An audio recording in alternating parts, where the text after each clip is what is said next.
I've been involved with barbecue, man, since I was a little boy, helping my daddy with his pit, cleaning everything out, lighting his fires. I don't have like these cool barbecue stories. You know, I'm kind of like Kirby. You know, when I was growing up, it was like the grill came out on the 4th of July, Memorial Day. So like that was like the happiest days of like childhood right there. And I was just like, I think from that, I was like, well, I can't get more of this. Why ain't we controlling this? Because we started it, right? So we got to speak our truths. And yeah, and that's how I got in the game. And I found Jeff, and we hooked up a few times, and it's been history ever since, man.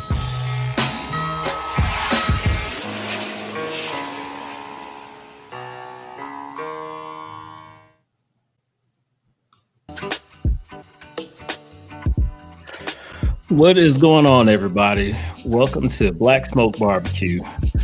This evening, we're going to have various cast members on, but we have a special guest starting off with us. We have Lamar Jones from the Jank, and Lamar is going to tell us about his barbecue sauce, his rubs. Brother makes some great products. But we also have Charlie Maverick Smith on here and Brandon from BKC Cooks. So everybody, let's say what's up. Hey, what's going on, y'all? What's happening? Lamar, how you doing, sir? Man, I'm doing great, man. Doing great. How about yourself, sir? Hey, I'm doing great, man. I'm doing great. Hold on one second. Okay. Let's cut that off there. But I tell you what, let's have Brandon, and then we'll go to Charlie. If you guys want to give yourself a quick intro, let everybody know who you are and where you are in Black Smoke Barbecue. Yeah, I'm Brandon Carpenter from BKC Cooks here on all platforms, but especially on YouTube. I'm in the Austin, Texas area, originally from Indiana, from a little town named East Chicago, right next to Gary, Indiana. I'm sure most folks know where Gary is. And I actually did live in Gary for about 20 years. But I've been here in Austin for about 4.5 years now. And been dealing with barbecue my whole life. I was the kid that cleaned out my dad's pits and, get out there, boy, light that fire. And, I did all the grunt work. So it's in my blood, man. I've been doing it for a really, really long time. Good deal. Good deal. Charlie. Hey, this is Charlie Maverick. I am the pitmaster at Maverick Barbecue, LLC. I work in corporate America, but I do catering on the side from Charleston, South Carolina. Reside in Atlanta, Georgia, a little north of that town called Cumming.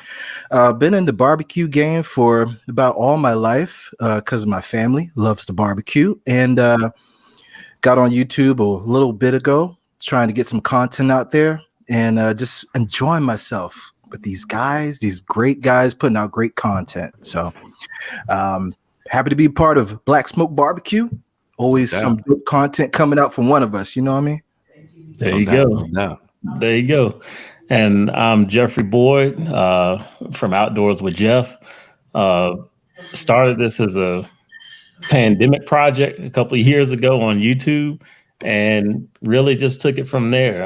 Enjoyed barbecue, got into barbecue as a stress reliever from work and really just kind of took it from there and just love cooking for folks and getting on different cookers. Was in Atlanta and recently relocated to Las Vegas, and I'm loving the weather out here. I'm not missing the humidity. That's right. I will take dry heat. Look, I will take 100 degrees out here versus 80 degrees in Atlanta any day.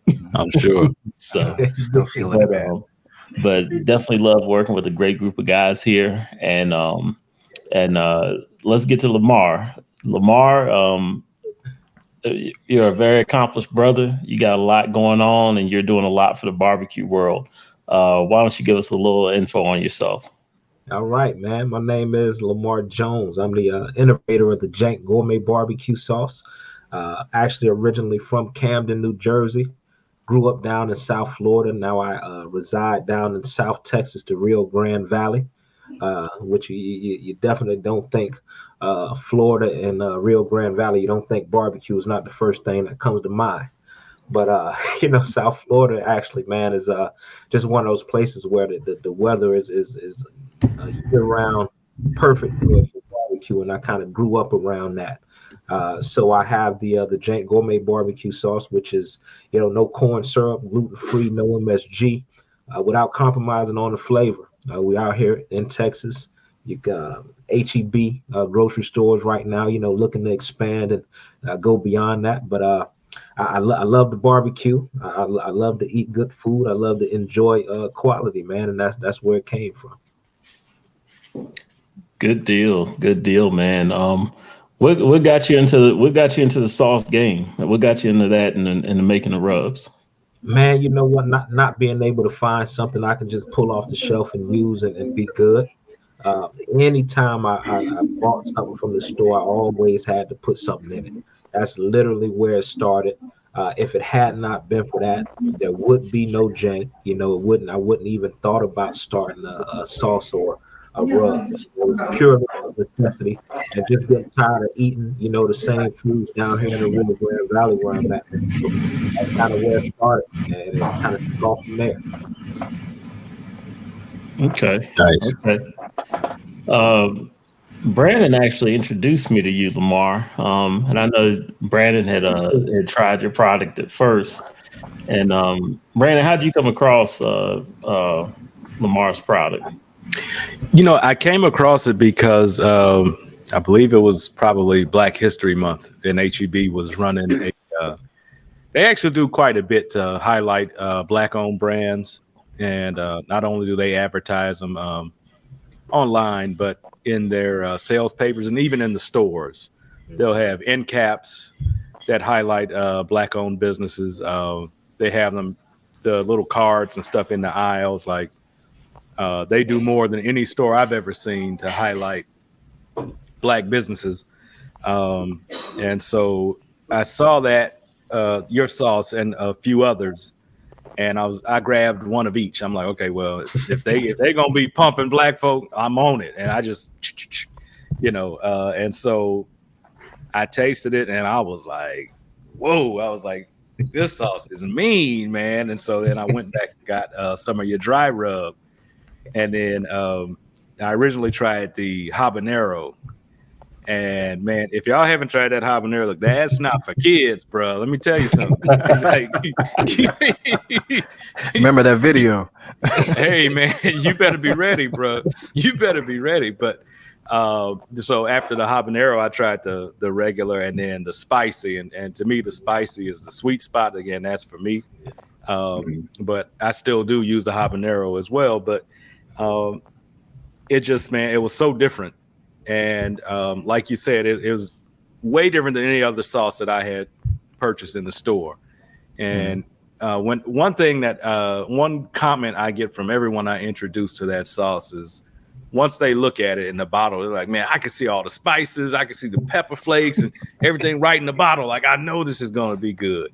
And I felt the same way. When I saw it, I'm looking at the bottle. I was like, okay. I'm like, yeah, this is like something we would make. There you know. Exactly. And so I was telling Jeff, I was like, man, I got this sauce, man. I got something coming to you. And a couple of days went by, and Jeff hit me like, hey, man. He was like, this sauce is mean. I was like, I told you, bro.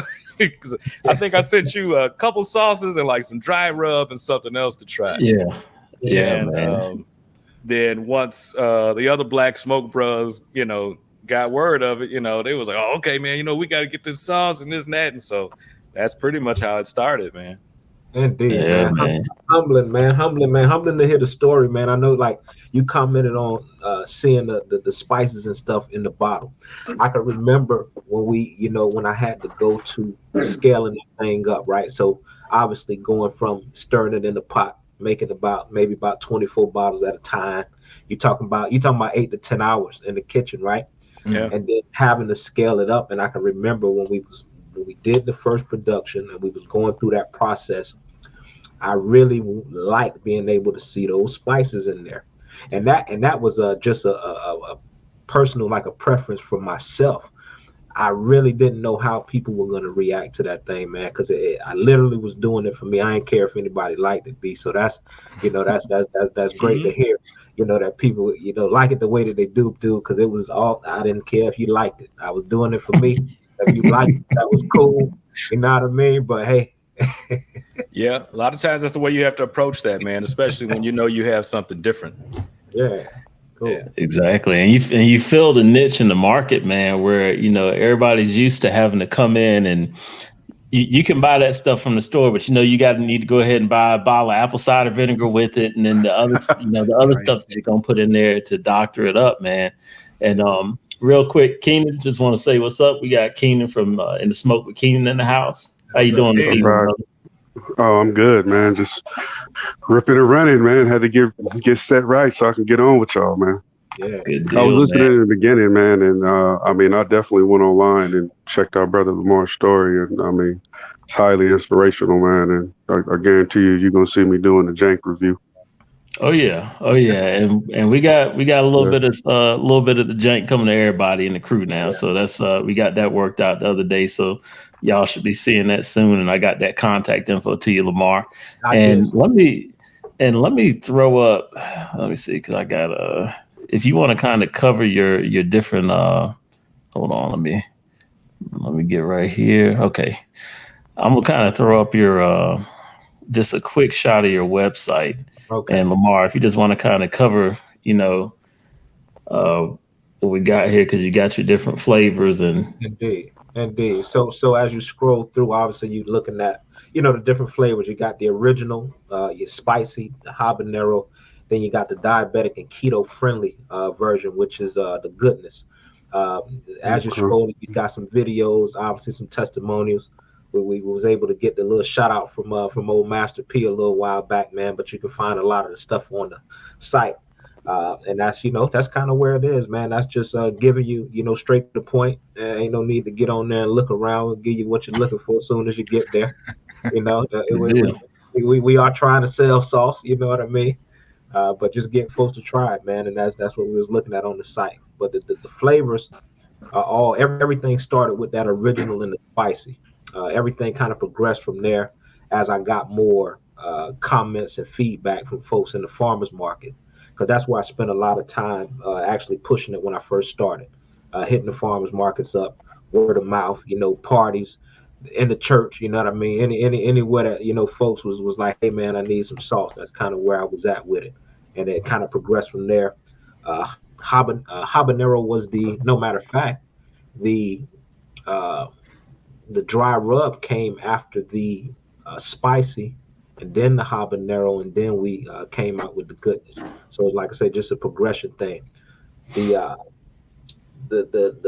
flavor I was going for with that dry rub, I was actually trying to create like a thinner powder, like jank flavor, like powder, something you can kind of put on everything. Is kind of what I was going for. It didn't turn out that way. I love what I end up, coming out with, but the initial idea was I wanted like that type of fine powder that you can kind of put on everything situation. And that's what we came up with. And that version is like, we probably went through at least 10 or 15 different versions of that before we got, what you had in the bottles now. Now, real quick, man, let me say this, because that rub is absolute fire, man, and it's an all-purpose rub, man. I mean, I've used that on beef, pork, and chicken. And Lamar had told me, he was like, "Hey, you need to try that on some ice cream." And I was like, I'm thinking to myself, man, this is gonna be this ain't gonna work, man. So, man, look, put that on some vanilla ice cream. Talk about some fire. Change your life. I'm telling you, man. Okay. Like. Yeah. So it's the vanilla, it's the homemade vanilla and that butter pecan, and it's gonna be on point on some pistachio like almond type. So those type of flavors, man, is what. And you don't gotta do much. It's a little sprinkle, you know what I mean? That just adds that nice little hint of flavor to it, man. It's different. It's different. You know that rub. I used your rub in one of my videos. I think I did like the spicy ribs, and I used the rub and the spicy sauce. And one thing that stuck out to me, and I said in the video, that rub smells like a backyard barbecue. When you open that lid, you think you out in the back, your uncle with the sandals on and that hat, doing the dip. Oh no, man in that grill, burning up the hot dogs and the hamburgers. You know what I'm saying? In the good way. With the sandals on, was the ankles ashy? Ashy ankles.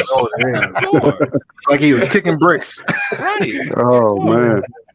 I mean, no, honestly, like I said, when you open that top, man, it smells like backyard barbecue, and the flavors are just on point. Keenan, when you do your rub review, man, you got to do that dry rub.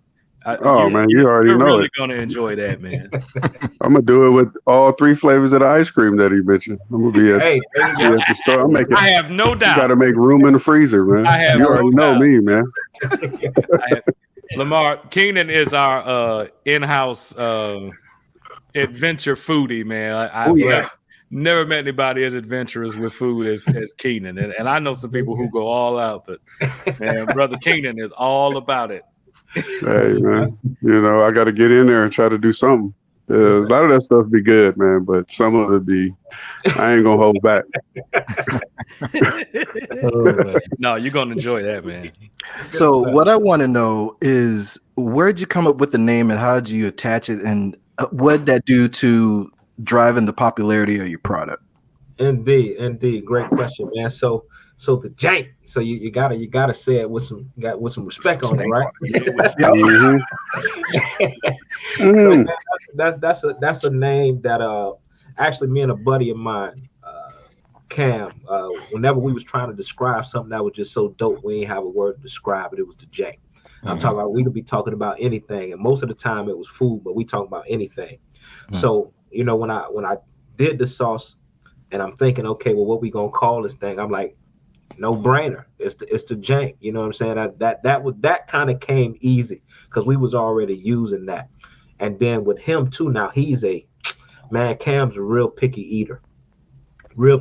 So I couldn't call it the jank and not have him, co-sign it. You know what I mean? To be like, So I remember sending him some, and he got it, and he like, man, I don't know, man. You like some crazy stuff, because I'm Keenan, man. I'm like you, dude. I like the mixed stuff.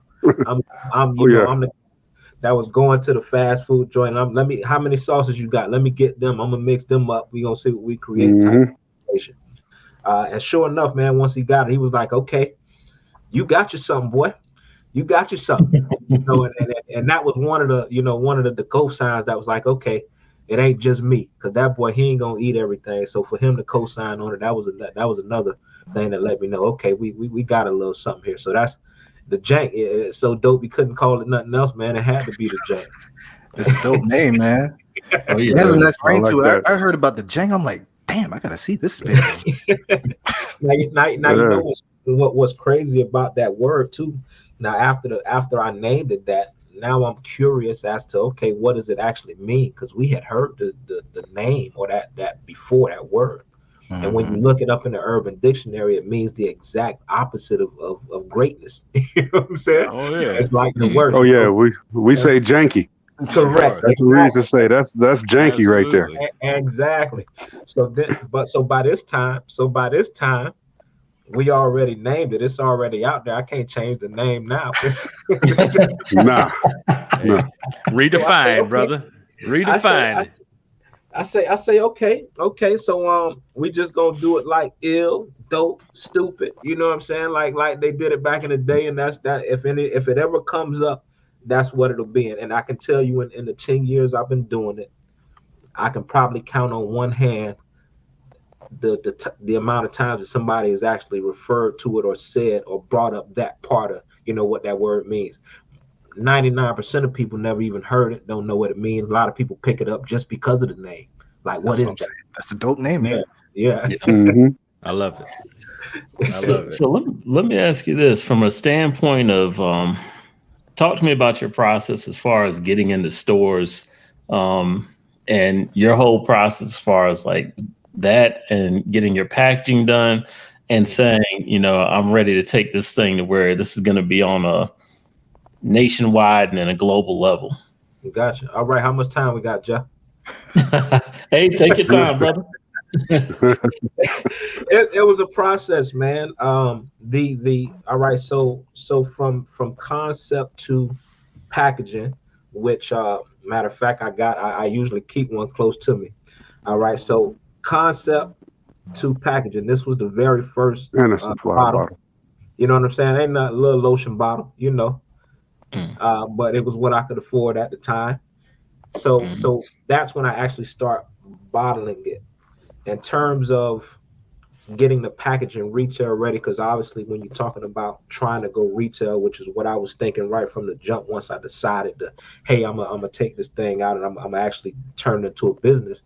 Now I end up getting a grant with the Chamber of Commerce down here in McAllen, which allowed me to get the packaging retail ready. So I used that to go through the shelf life testing, the FDA approval, nutritional label and panel, all of those things that you need for the label in order to actually have it ready to go retail. From that point, it was just a lot of knocking on doors, a lot of farmers markets events, you know, any event, any type of, you know, situation I can get into where I can get people to actually try the sauces where I was at. But the entire time, the goal was I want to get into somebody's store. The first grocery store that I got into was actually a supermarket, a smaller chain of supermarkets down here called Junior's Supermarket. And that's mom and pops, but they have about 7 or 8 locations spread out in this area where I am, and that was the first store. Not too long after that, no, I'm lying. That wasn't the first person to carry it. It was actually one of the farmers markets here in the area that started carrying the product. Then Junior Supermarket happened. Soon as Junior Supermarket happened, like literally probably like within that week, I was going through the process of the HEB Primo Pick contest. And for those that are not familiar with HEB Primo Pick, they select every year, they select the top 25 products, food products in the state of Texas, and they give you an opportunity to kind of come up. Brandon might know a little bit about it, but they invite you to come up and they have you pitch your product. They sample your product, and if they like it, you know, it puts you in a position to possibly do business with HEB. Also to, you know, kind of win some prize money if you end up winning the competition. So from that, getting into the competition is where, you know, the doors opened up. And now, mind you, I didn't win anything in the competition. And a lot of people think when you read the story and you see stuff about it, hey, he must have won. I've been in the stores for about 7 years now, but I didn't win anything. I can remember being there, and every other food product that was in the competition that year, brick and mortar stores, 20, 30 years in business, recipes down through generations. And here I was, literally just got my packaging ready to go like 2 months prior to presenting to HEB. And matter of fact, I was still making it in my kitchen when I presented to them. What? So long story short, I didn't win, but I won because not even a week after the competition, I get the phone call saying, hey, we want to do business with you. So they actually started me out in 169 stores, like right out the gate. Damn. Now, mind you, I ain't never been in I ain't never been in the grocery store, never ran a business. This was my first shot at running a business outside of selling CDs out the trunk. Musician that fell into the barbecue sauce thing. So here we go from the kitchen, 169 stores, and now I got to scale up to a co-packer, which y'all can probably identify with this. When you have a product, sauce, rub, anything like that, and you talk about scaling up, now you have to share that recipe. Mm-hmm. Here I am getting into the barbecue sauce game, very overly saturated, and I'm trying to compete with the big boys. And here I gotta share my recipe. They gonna steal it. That's the first. You know what I mean? It's a valid worry. Yeah. You know what I'm saying? That was a very, very valid concern of mine. It's a typical response because it's a typical outcome. Yeah. Correct. Oh yeah. No, Yeah, you're right. I think I was very founded. I really do. Okay. So we do that, and thank God, nothing got stolen, but you can reverse engineer anything. That doesn't stop, because you can't copyright, you can't patent a recipe. So if they want to go out and reverse engineer it, they can. So understanding that part of it made me say, okay, we really need to focus on like pushing the brand, and this thing needs to be strong, and like people need to know about the brand. So that was kind of my way to kind of mitigate that risk, if you will, dealing with it like that. So I finally, pulled the trigger and was able to do that, get it done, working with the research and development team. And once we got it right, it moved from there, and we, got into HEB, and then the real work started. So, short version of the story, obviously there's a lot of layers. You know what I'm saying, to it, but that's the short version from kitchen to a little bit over 250 stores. We end up getting into the Mexico market a few years after being in the HEB. So internationally, in terms of actually having a product on the shelf, and then I still ship anywhere in the world from the website. So we've different countries: Philippines, Australia, there's Canada. There's some places I've been able to ship product to, man. That's dope. That's awesome, man. Good deal, man. I love it. Good deal, man. Because you kind of cross the boundary that you see with so many folks that are developing rubs and sauces, where they're, that the aspect of really getting into a store, getting into retail, getting it out there, getting yourself where part of what you have with HEB too is, and this is the thing that you see with the other project that me and you had talked about before, is when you pick up that logistics network that they have, that's what kind of helps get you further out, and then it kind of helps you spread your wings a little bit more with that. Let me ask you this, man, because you said you've been doing this now, it's been about 10 years. From that standpoint, everything I see with you, be it Instagram, YouTube, the other stuff online, you're always high energy, you're always positive. And, talk to me a little bit about that, man, because this, I know in the beginning, you had, things were a little slow and whatnot, but talk to me about how you keep that energy, man. Oh man, you know what, all right. So I start off by saying this right now, we own Black Smoke, gentlemen from all over the country, right? Mm-hmm. I started doing this in my kitchen, wasn't thinking about a business.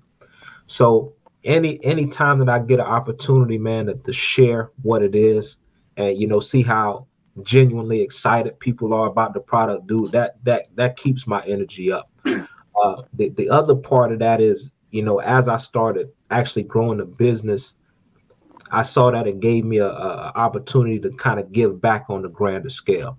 And I have a mentoring program that I started out with some time back, and being able to start the business, run the business, share some of that insight, with the kids and stuff that I mentor, talking about the financial literacy, and just being a mentor and being an example for, kids from where I grew up who, 99% of the time have never been outside their own neighborhood, kind of grow up in the same spot, don't really know that there's some other options out there.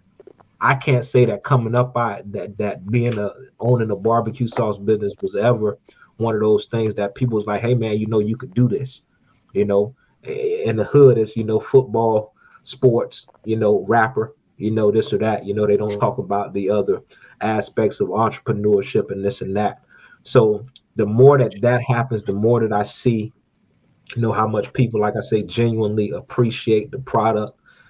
It keeps my energy up, man. And just being able to see the things that I'm able to do in terms of giving back, and how many folks I can help and inspire through this whole thing. That's what really, really, really drives it, man.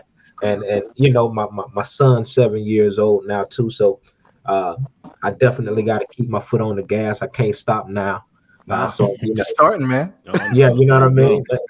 Legacy is the goal in terms of what's going on, man, and being able to connect with like-minded individuals, man, this is dope, and that keeps my energy up. You gotta have that type of energy, and plus it's fun. I don't feel like I'm selling anything.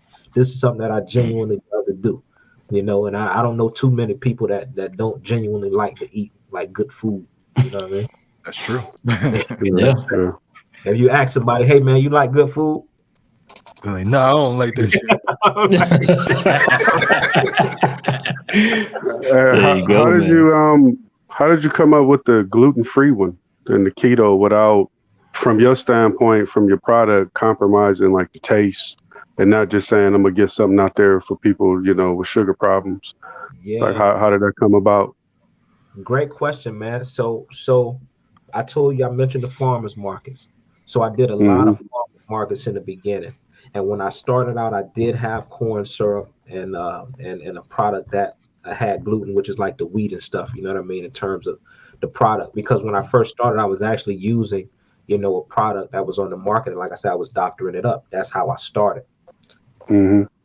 Being in the farmers market, getting the feedback from the folks about the corn syrup, how, you know, bad that is for you, how bad the colorants are, you know, to be in the products, and how people have adverse reactions to the gluten. Actually, celiac disease is one of those things that I learned about. Yeah. People are like really hypersensitive to gluten products. The no sugar came about because I would get a lot of people ask me, hey, you got anything without any sugar in it? Now, my grandmother's diabetic, mother's diabetic. Down here in the Rio Grande Valley where I'm at, the population down here, obesity and diabetes is like really heavy down here too. So it was definitely a need, and it was one of those things where it's like, okay, if I'm gonna do it, it has to taste good. Like I'm not gonna just put it out, like you going back to what you said, Keenan. I'm not gonna just put it out just to put it out. If I'm not gonna eat it, I ain't gonna mess with it, because at the end of the day, my name's on this thing. You know, I stand behind it. I want to continue to be able to stand behind it anytime I present somebody with a bottle and let them try it out. So it was just out of pure listening to the feedback, listening to what people like, listening to what people want, you know what I mean, in terms of actually having a product that people want to use and really like using, versus just having something out there just to say it's out there. Yeah, that's it right there, man. The keto thing is blowing up.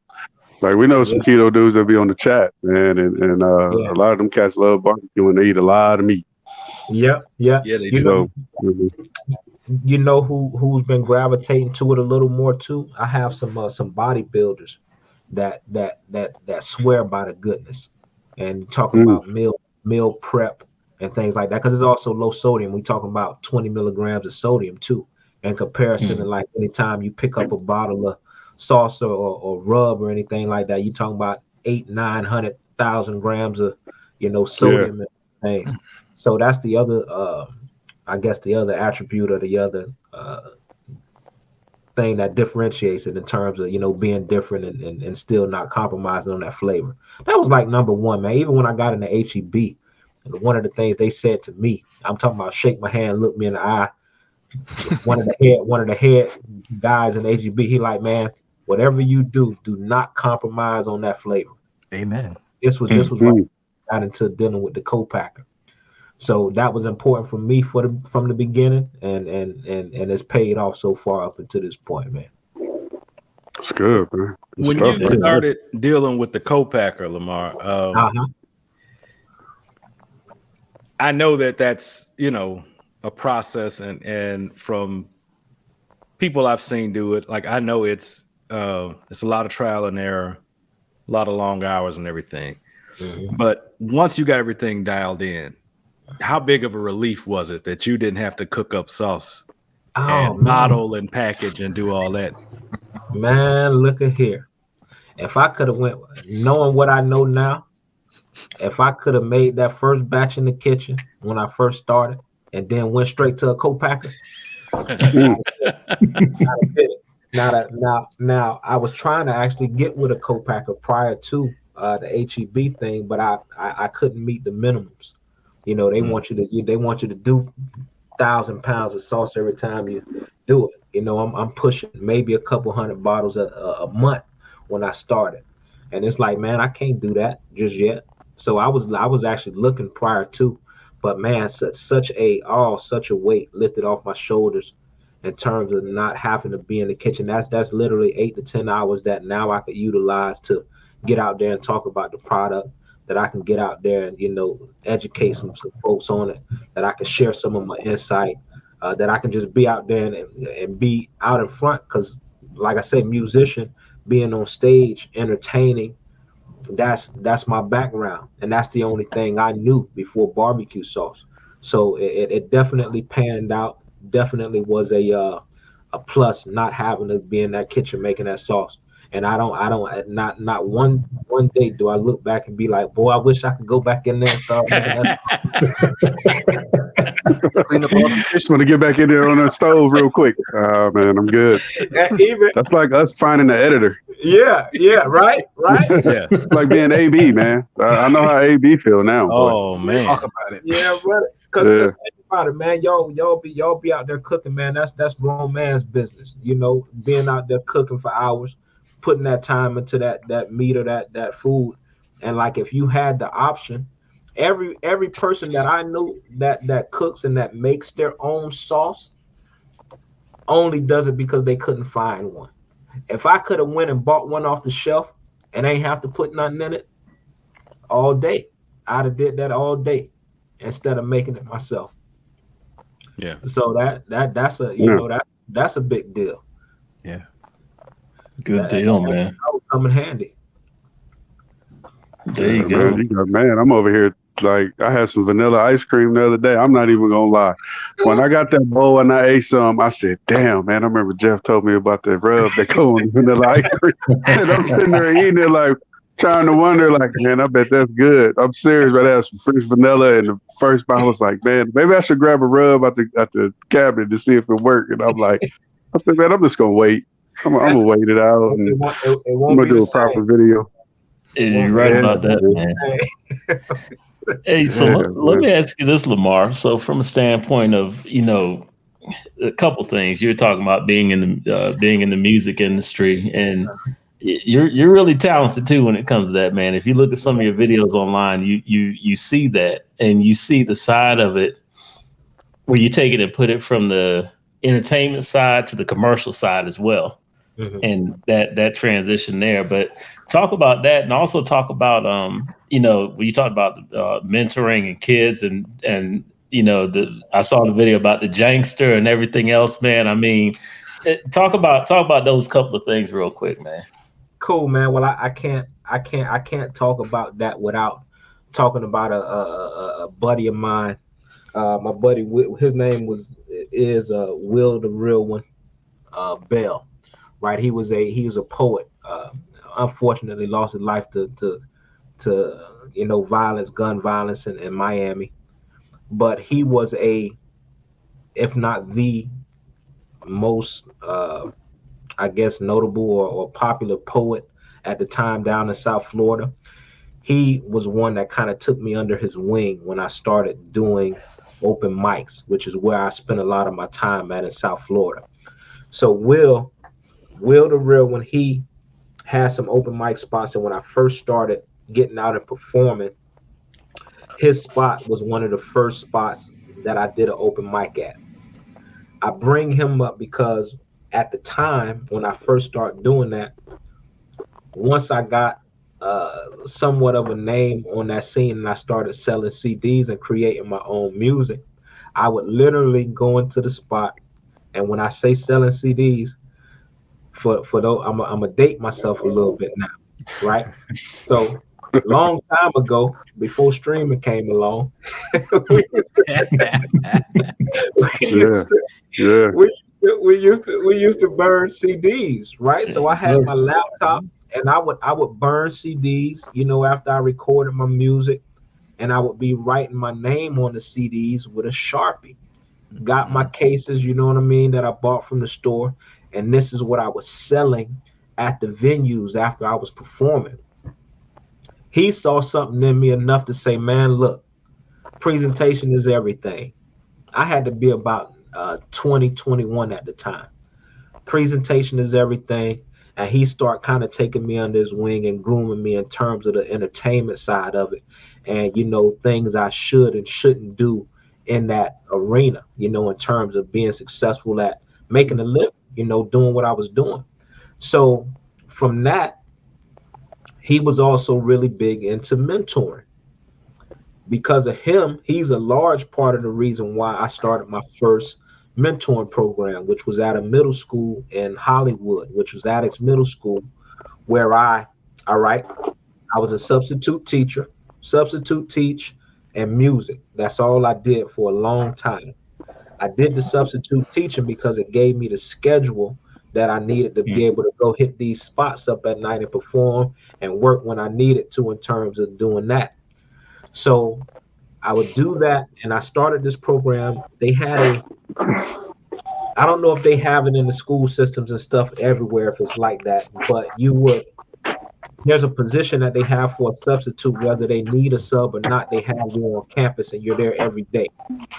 And I had that position.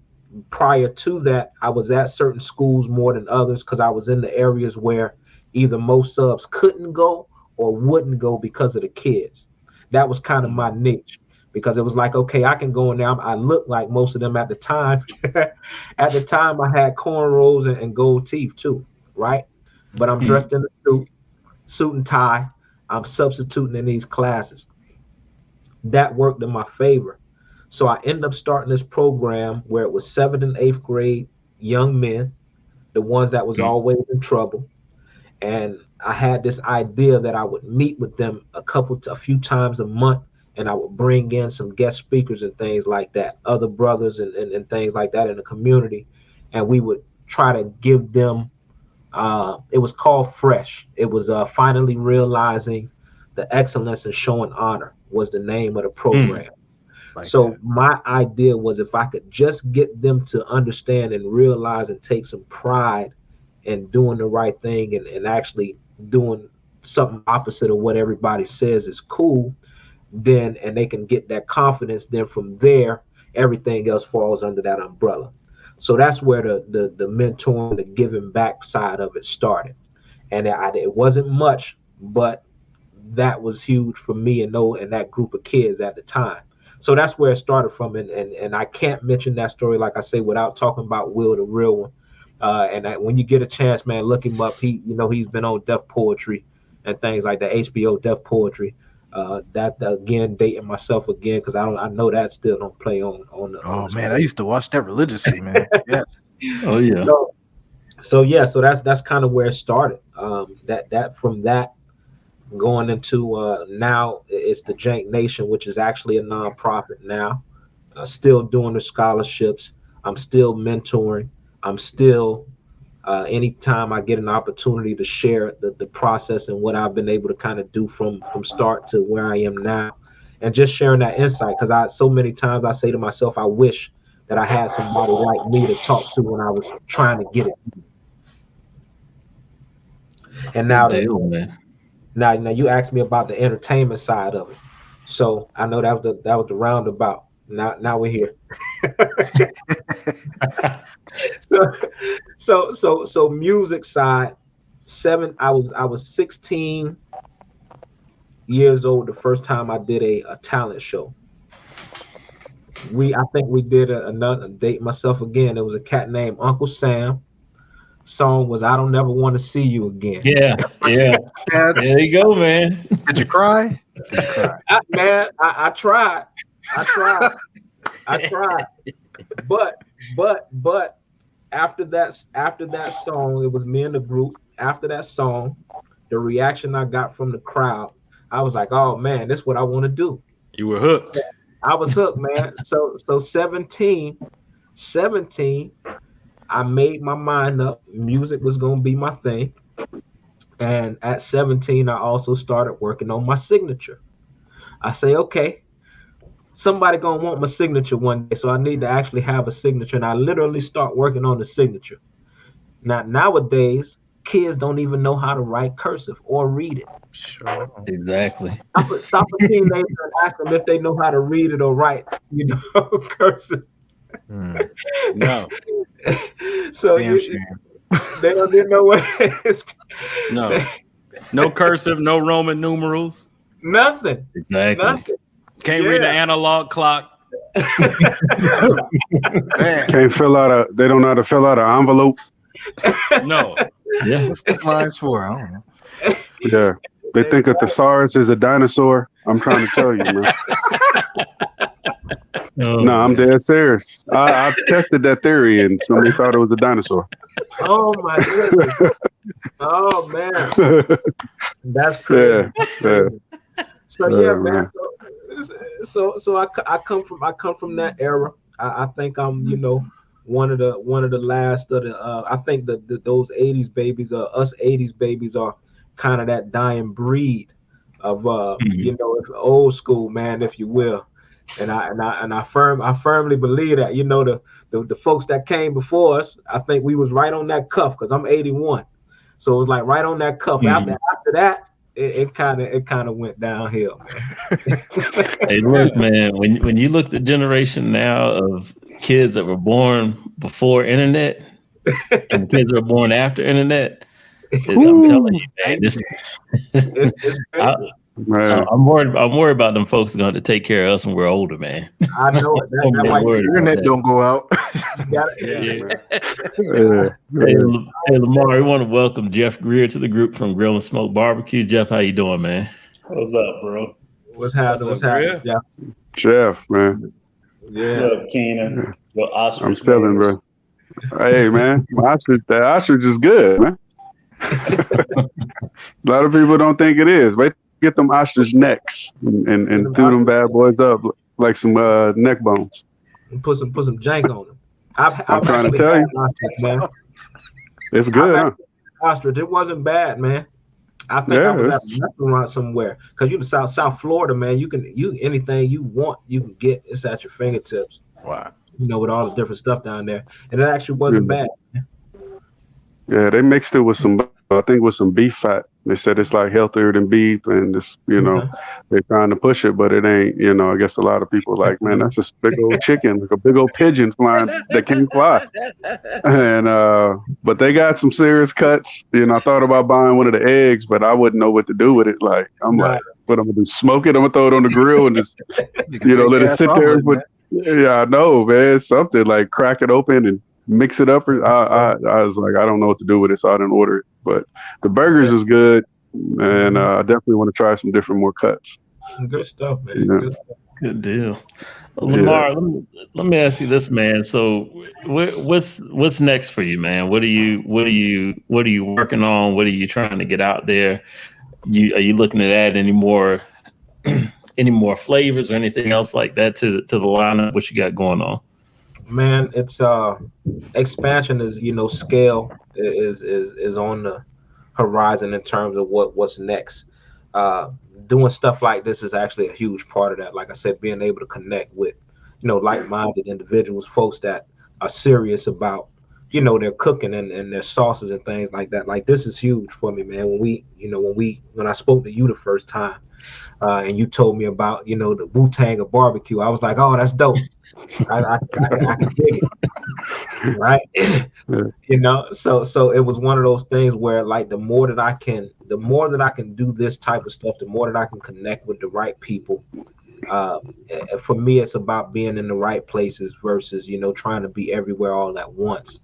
And I bring that up because I at one point I was looking at food brokers, and there was a gentleman that I spoke to that had some dealings with Stubbs. And he says one of the biggest mistakes that they felt that they made early on was being everywhere so quick all at the same time, right? And if they go back and do it again, they would have focused on Texas and then kind of branched out and did their things. Now, mind you, they sold to McCormick back in 2015, 16, 100 million, right? Wow. 100 million ain't bad. Took them about 50 years to do it. So after I heard that story, I'm like, man, what if I can replicate that in maybe 15 to 20, or be at that level. So it kind of made me dial back in terms of trying to get into all of the stores and being a little more specific and tailored. So getting into the right places is where I am, connecting with the right people. In terms of products, I have a few different products that I would love to bring to market. Obviously, it's finding, the folks that can actually manufacture them or do them, or finding somebody to actually do that. But those are some of the things that I'm working on. You're talking about frozen food line. You're talking about, who knows, restaurant, down the line. Once the branding is, where it needs to be. The sky's the limit. There's no anything you can think of barbecue food related. I want to have my hands in it at some point. Master P is a really good example of that, with all the different products that he's put out over the years. But I definitely see Jank being that brand that you when you see it, I want prestige associated with the name and the brand. There you go. Any product that you see. And I've had people say, man, I tried this one, but when I seen that, the new one, and I seen that label on it, I already knew. I just picked it up just because of that, because I already knew what it was. So that's what I'm trying to build. And if we can continue to move in this manner, it might take a little longer than I would like, and that's just me being impatient. But I feel like it's moving in the right direction, and this is, again, like I say, one of those things that makes sense across the board, and this is what we're trying to do, man. And then being able, like I say, give back on the grander scale. That's really what it boils down to at this point. We want to give back, but we just happen to sell barbecue sauce. That's kind of what it is, man. Yeah, I think you're well on your way, brother. I really do. Yeah, man. Have you seen any? I'm trying to phrase this politically correct, y'all. Mm-hmm.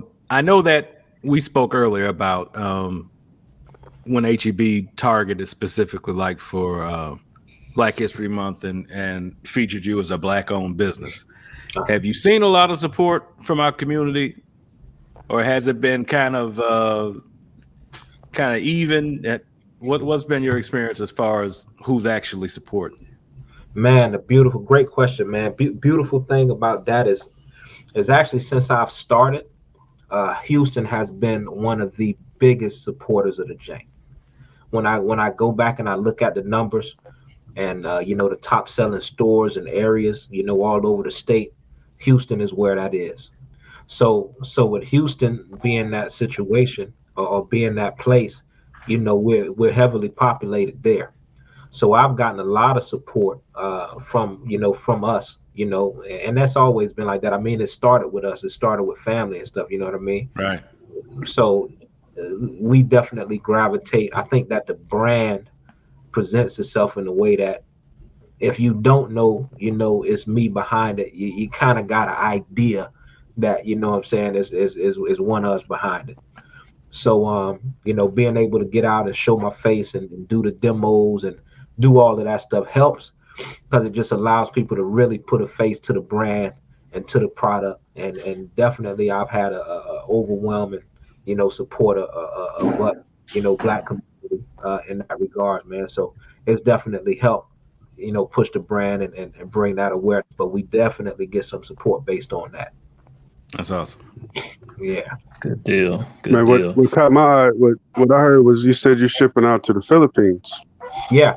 Okay. That's pretty cool, man. I'm part Filipino, so I find that interesting. And I'm knowing just how they're describing the sauce. I didn't watch Jeff, and I watched Brandon's videos, a few times, and I could see how that that can thrive out there. Just be based on the flavor and just, barbecue itself and the name. I know the name, they probably like, man, the Jank, we got to get that. They probably made up a dance for it already. What's crazy? The Philippines, going back to, just networking and surrounding yourself with the right people. So my god brother is married to a Filipino woman, right? So she's from the Philippines. He's actually in Round Rock, Brandon, so he's close to where you are.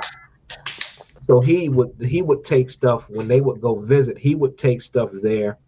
He would send stuff and things like that. And when her parents would come visit, they'd always want to take some stuff back. So he can't go over there without without a case. Correct. Yeah, something. Yeah, so that's a constant thing now, and that I've got some good feedback on that side. When you talk about getting into places outside of the U.S. and in these other countries, the biggest thing that you run into is, because it's glass bottles, you're talking about shipping, you're talking about customs, you're talking about distribution. That honestly has been the biggest holdup in terms of being able to get into another market like that. And even so, though, when I think back on it, if it was readily available, and being completely honest with myself, was I really ready for it? Could I support something in another country, to be able to promote it and have it actually do well, versus just, again, oh, it's here, I'm here. Yeah. Come and go. You're not interested in that at all. So Philippines is one of those places. And I really want to be in. Man, there's a bunch of different places that I feel like it will go well in, and it's just one step at a time, one building block at a time. And I think eventually, worldwide, military, the military bases, commissary. One of those things. I've had people in the military that order when they're out on the ship or stationed somewhere else that they can't really get that type of stuff. So it's definitely one of those crossover situations where I feel like it'll do well, but it has to have the right support and resources behind it. Yeah. That's all good, man. Yeah. Hey, well, look, Lamar, let me tell you something, man. Every time I talk to you, be it on the phone or whatever, man, I leave feeling, I learn a little bit more, and I ffeel inspired, man, because you got a great story, man, and more people need to see what you're doing, man. Tell us where they can find you at and where they can get your sauce at. Oh man, bbqjank.com is if you're outside of Texas, that's gonna be your best bet. Like I say, we ship anywhere in the world from the website, bbqjank.com. Yeah, it's below. There you go. So yeah, you can go there, and then if you're fortunate enough to be in Texas, there's a great store by the name of HEB who carries the product, and in all of the markets in Texas, so it's fairly easy to find. That's enough, and I can't leave without saying HEB is another great example of giving back and doing stuff in the community. So I definitely try to model what I do and take some notes from what they're doing in terms of the community and stuff like that. So HEB, bbqjank.com. You follow me at bbqjank across all social media platforms, and YouTube, everything is at bbqjank. I'm not hard to find. Good deal, man. We'll be looking for you. Indeed. Oh yeah, for sure, man. man. And hey, we appreciate you spending some time with us today too, man. I know I know when I talk to you sometimes I got to catch you in the evenings after you get done with them days, man. But I definitely appreciate you spending some time with us today. Indeed, man. Like I said, this is fun, man. Grateful and grounded, just to be able to be here with folks from all over, especially some of my own people. You know what I mean? It ain't a whole bunch of us down here where I'm at. So this is always good, to get around my folks. You know what I mean? Whether it's or in person, So good stuff, man. I appreciate y'all, man. Good deal, man. Hey, well, thank you for stopping by, man, and we'll definitely be in touch. We appreciate having you on, man. Indeed, man. Y'all keep winning too, man. I'm telling you, that Wu-Tang of barbecue. I don't know what you're doing with. Oh man, love it. We gonna make it do something, man. Right. Yeah. All right. Good deal. Take it easy, Lamar. Y'all too, man. Y'all have a good one, fellas. All right, brother. Man. All right. Good Man, deal, man. Hey, I got some country style ribs in the oven, man. I need to check real quick. I'm starting to smell them. Oven. Yeah. In the oven. Keenan, Man, I got home late. I got home late, man. So I threw some Allegro on it, and I'm making it work. Hold on one second. Hey, go ahead, do what you gotta do, man. You got normal food. Right? What is this? What is this oven he speaks of? Oh man. Shit, I got Oh, a man. chuck roast resting in the cooler now, man. That thing, I got a big old chuck roast from Porter Road, dry aged, and I was smoking it brisket style. And that bastard stalled brisket style too. I just pulled that thing off the smoker right before I got on here. And it's resting in the cooler now. I got to finish my video when we get off of here, man. I could have cooked the brisket in the time I cooked that damn chuck roast. That thing would not move, bad? man. Wow. Dude, it stalled for like 3 hours. 3 hours. Oh man. I was like, what is this? That's a damn brisket stall for sure, right there, man. On that meat stick. Oh, bro, trust me. I thought the meat stick was tripping.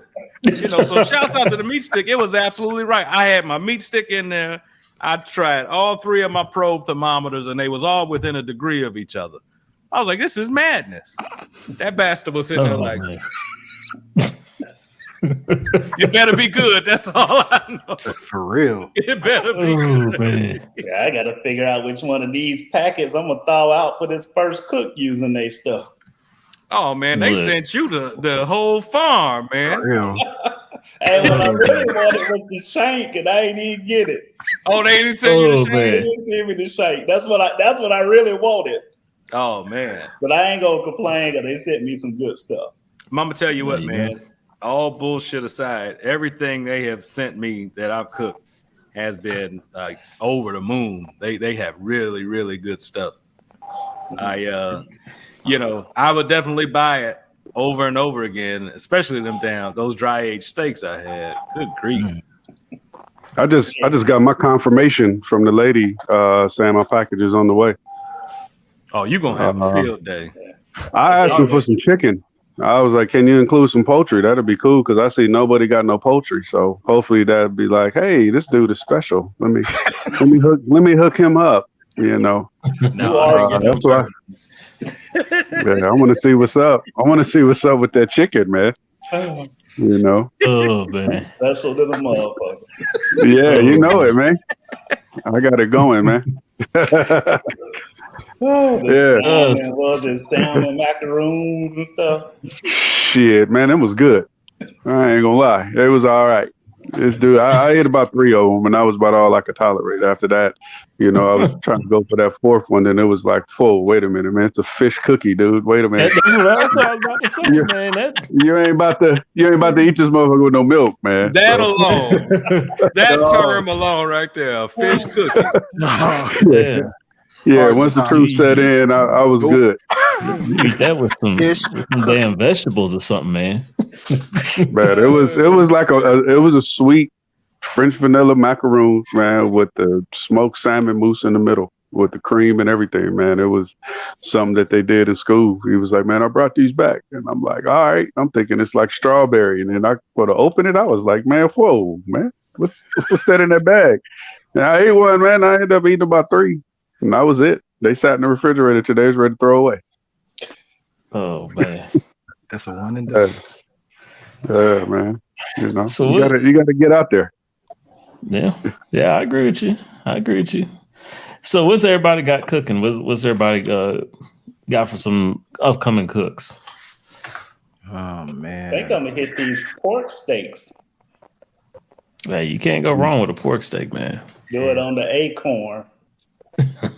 You gonna marinate it, Jeff? What's your plan? I'm thinking about marinating it in this jerk marinade that I got. I've been trying to figure out what I'm gonna do with that damn marinade because I'm tired of doing jerk chicken. So them pork steaks. No, jerk is good on pork, man. Yeah, it is, man. It is. It is. Yeah, I think you'll enjoy that. I don't know about me, man. I've been doing a lot of editing. I've been working on these little rub reviews. I'm trying to get some sauces together, try to get a sauce review going on. I'm just trying to expand a little bit, but I have to do so much cooking. Because when you're working 8 hours a day and then you come home and try to edit a video, man, I go to sleep in the middle of it or it don't come out right. For real. I'll be like, man, trying to do a voiceover and then you be like slurring because you sleepy. Like, man, that don't sound right. And I just, just do it when I can. So I'm just trying to just touch on different avenues, trying to see what's up, man. Just retire like Greer, man. That's the way to do it. That's life, bro. Man, I got an 8-year-old. I ain't retiring no time soon. Nope. Yeah. So I got a buddy that's my buddy's coming over on Sunday. We're supposed to be cooking the whole farm. So you guys will probably see the smoker loaded down like so the whole farm. The farm. You're tiring on, huh? Yeah, he want wings, shrimp, some steak. I don't know, shit, ribs. He'll do some stuff. Be a few videos. You doing it on the over under? You know it. That's a bad pit, man. I've been looking at that pit for a couple years, man. Every time I go to Academy Sports, I walk past it and rub it. That's man. Let me tell you, that's crazy. That's a bad pit. He'll kick out some food now, man. I'm telling you. I never did a better reverse sear on something. Just having it smoke in that chamber, taking it, putting it in that firebox, and putting that grill grate on top, and that fire is raging with that wood in there, man. Yeah, man. Yeah, I seen that, man. When it was in the back of it, huh? Yes, sir. Yeah, because I just like the concept, like you said, because you can just flip the back part open, man. Put in more wood, more charcoal, whatever. You ain't got to bother your cook chamber. Like I said, every time I go to Academy, man, I load up. I'm looking at that pit like it's just something about it always intrigued me. That one and that legacy that Keenan has. That weird little char grill, that legacy. No, man. Hey. Do some work now. I saw one at Lowe's. This was after I saw Keenan's. And I was like, man, this thing is pretty damn interesting. Like it's I tell you what, especially, man, if you're doing an all-day cook and like what you're talking about, Charlie, where you're doing all these different types of proteins, and you're going to have different cook times, different temperatures. And Keenan, correct me if I'm wrong, I've never cooked on one, but it seems like that pit would work really well trying to do a whole bunch of stuff like that. It does, man. That's why I the first time I tested it out was ribs and chicken, and I threw the ribs on, and then when I did that mop sauce video, I threw the ribs on and then let them go, and then after a couple hours, I threw the chicken on, and then everything finished at once, and it's real cool. It definitely maintains heat. But on the flip side of that, if you think you're just going to load it up and then go away and you think like, oh, my temp is still at 275, you could just be cooking with the, heat and no smoke or no charcoal. You got all ash in there. To me, it's kind of like a Santa Maria style because you could lower and raise the coals up. Yeah. Yeah. And it's not like, it goes up smooth. It levels out. It levels down. It's easy to load up charcoal in there. I like to run it indirect.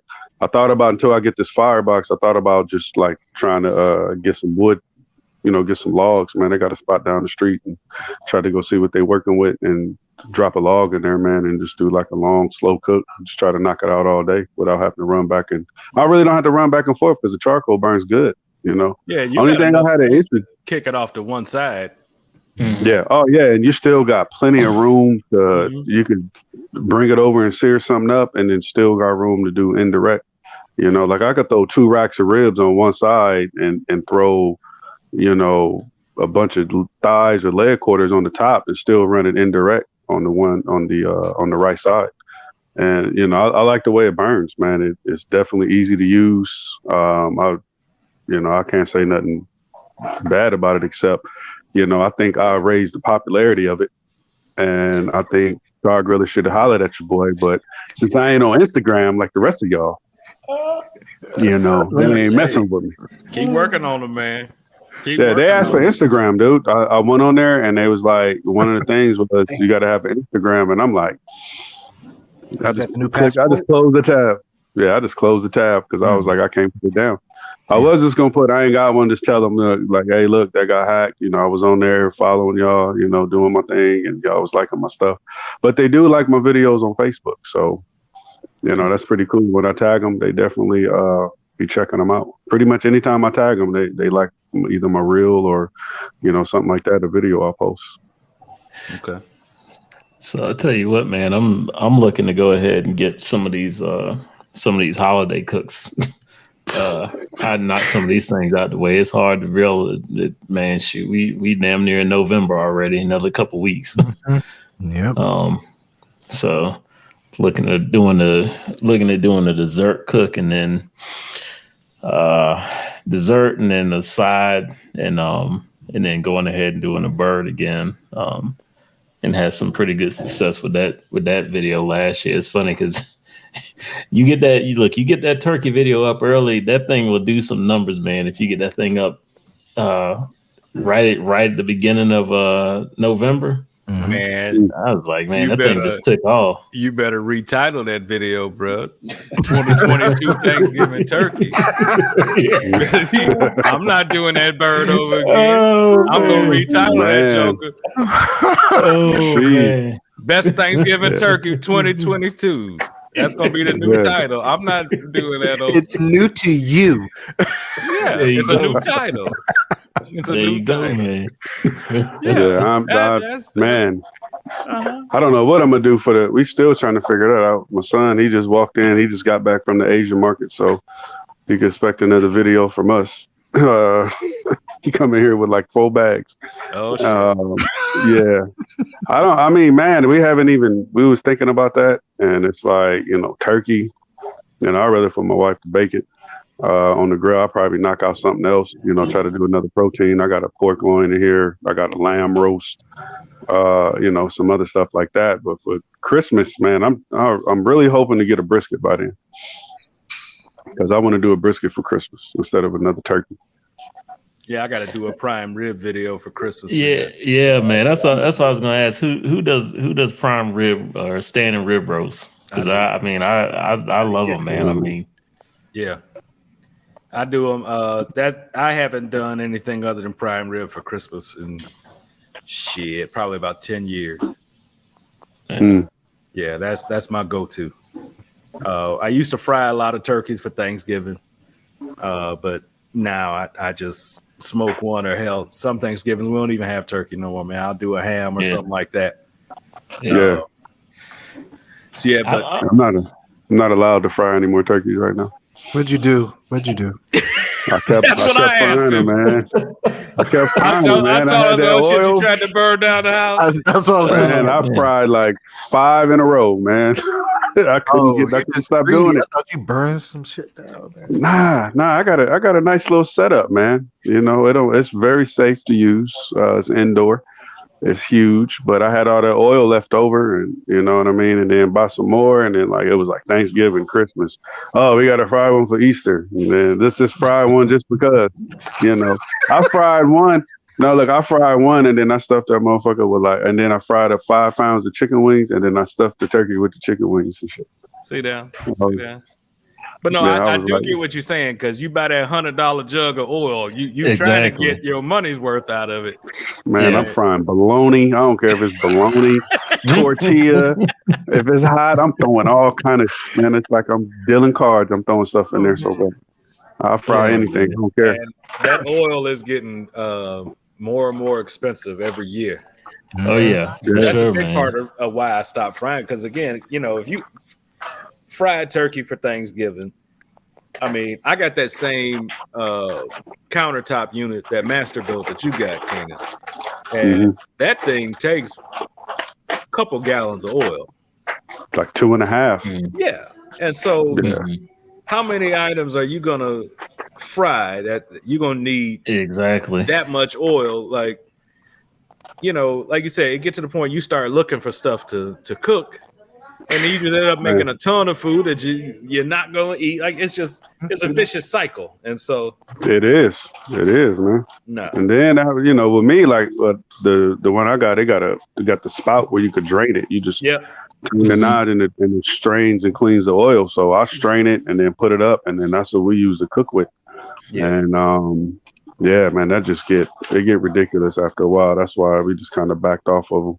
Man, I went to the store and got clear vinyl tubing and put on that spout. and just run that right down to the jug. Mm-hmm. There you go. Make life easy. There you go, man. Yeah. And let me say this, man. Like, if you go back about, shoot, it had to be, let's say 2013, 2014. That's kind of when it seemed like people really kind of started to get back into smoked turkey. Yeah. Because I mean, for a while here, man, everything was, you ain't gonna do nothing but fry turkey. You just that's it. Everybody gonna fry it, and then you're gonna have Brandon coming out their house because you done burnt your house down, and but everybody was frying turkey, and that's all they're doing. And they're just like, but the other thing too, man, is if you take the time, if you look at doing things like getting a good brine on your bird. You can get a really moist smoked turkey that's got some good smoke flavor in it as well, man. In addition to whatever you put in that brine. Oh yeah. Mm-hmm. And it's just interesting to me how the times change with that. Because when I was at Sam's, we sold a whole bunch of turkey fries, a whole bunch of oil, but we also sold a whole bunch of frozen smoked turkeys, and I've seen those.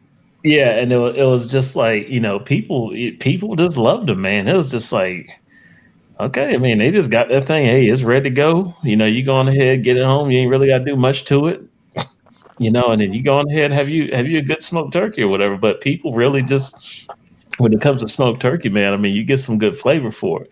I saw what's that guy called? All Things Barbecue, AT Barbecue. Oh yeah, he did a basically a smoker fried turkey, where I guess he kind of par smoked it and then went on ahead and finished it in the fryer. And I was like, that's the same thing, Brandon. We were kind of talking about with those wings from before. I guess he took that concept and put it to a whole turkey. But it's interesting, man. I mean, when you just look at how many different ways you can cook that, man, it's pretty interesting. So what do you guys think about I'm gonna go check this meat real quick, fellas. I'll be right back. I'm thinking about doing what I saw on Swine Life Barbecue's channel last year, and he did it skinless. And he said it turned out well. I sometimes do some chicken thighs skinless, and that usually turns out great. So I'm wondering if I can pull that off this year. Smoked turkey skinless. Well, I know here in Texas, they do all their turkey breasts skinless, like at all the barbecue restaurants and stuff like that. And the breast is the leanest part. So I imagine if they can pull that off, the dark meat shouldn't be a problem. Yeah, man. Me personally, I kind of like the idea of a hot smoke like what I did on that bird last year, or even how you were saying homeboy fried that joint after he smoked it. I like the skin, especially if it's on the crispier side. But I mean, like I said, if they can get that breast to come out right skinless, I can't imagine why the rest of the bird wouldn't work, because that's definitely the driest part. And like I said, down here, you go to any barbecue joint, they rip the skin off before they do anything. And so especially if you're going to brine it. True. Yeah. I'm gonna try it out, man. Hey, it's worth a shot, man. Turkeys are cheap. There you go. Especially now. Good deal, man. Yeah, turkeys are cheap, man. Shit, give it a try. I might, damn, Jeff didn't shame me. I was gonna repurpose my bird. Oh, you were serious? Yeah, I was serious. I'm still not. Now I'm just shamed. I'm not convinced. Hey, go ahead and do it, man. But I might have to do some other variation of some kind of turkey. Damn you, Jeff. Oh man, dude. Kill his dreams, man. Hey, look, man. Hey, you can look. Hey, you can take that thing and wrap it on around another Instagram post now. Be just fine, bro. I'm telling you, I was gonna retitle that bastard and do some Instagram and Facebook links to that video like it was brand new. Hell, people don't pay attention to half the time. They ain't gonna know it's the video from last year.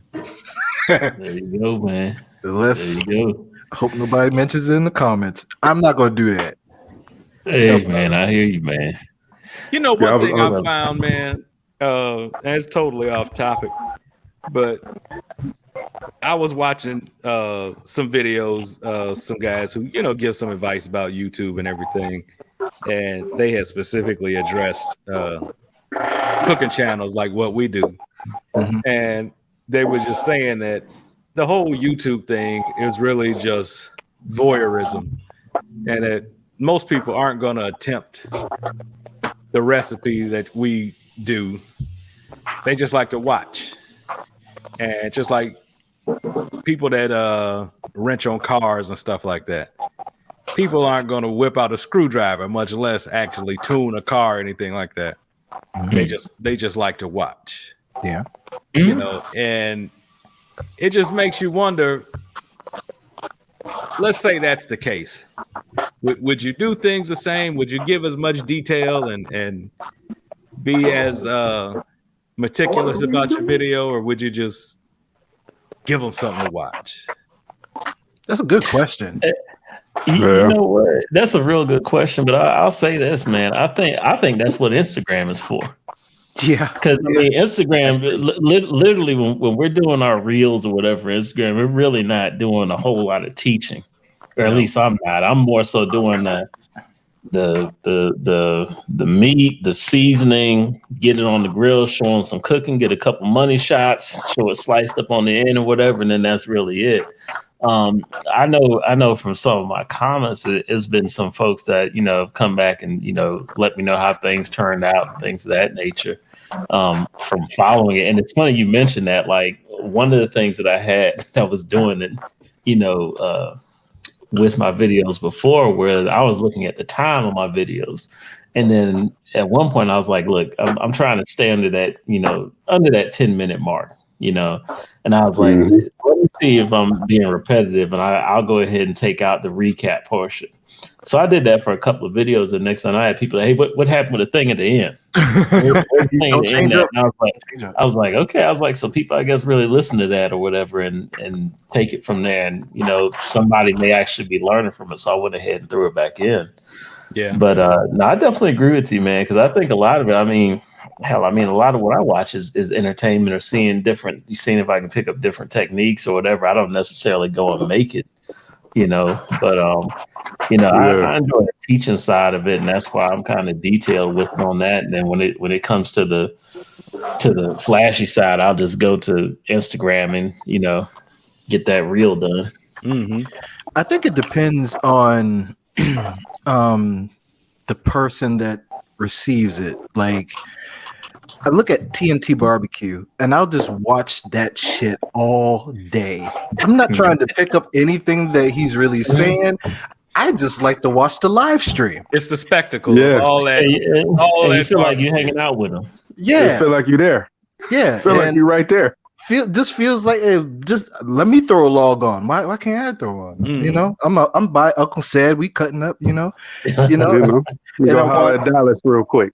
Right, and I watched a really really good produced video, kind of cut up and edited, and sometimes I may skip certain parts, like the teachable parts, if I feel I don't need to, and I'm just there to watch. So sometimes I'll fast forward, sometimes I'll rewind. If I'm like, okay, I'll go back to that one day. I'll bookmark this, and then lo and behold, the next time I look at it, it's a different purpose. I'm actually trying to pick up something. So yeah, I think it just depends. Either way, thanks for subscribing. Correct. I'm tempted. I've been tempted to just do it for exposition, but contrary to what that commenter was talking about, all of my most popular videos, all the comments are about, hey, I tried this recipe. It came out great. I've been looking for something like this. And that's all of my biggest hits. And of course, I have one video that's through the roof, and I get nothing but comments about, oh, I tried this, and like So with that being, I would love to just throw some bullshit out there, but I have to go by what is done the best, and that's been actually trying to teach somebody what they can do. Now I got a question for you. Have you ever watched the barbecue channel just for the personality? Because they couldn't cook worth a damn, but you just like their personality. I never seen one where I thought that. Like all the ones I watched, I thought they did all right. Going back like what Brandon was saying. Not barbecue. Yeah. There's some other type of channels I've watched just for the personality. Y'all know who I'm talking about. Oh yeah. I think like my earlier cooks, man, like you're saying. I hate that lady, man. I'm sorry, Karen, I don't mean to cut you off. Are you talking about that chick that the thumbnail? She's standing by the stove and yeah, okay. Yeah, my wife don't like her either.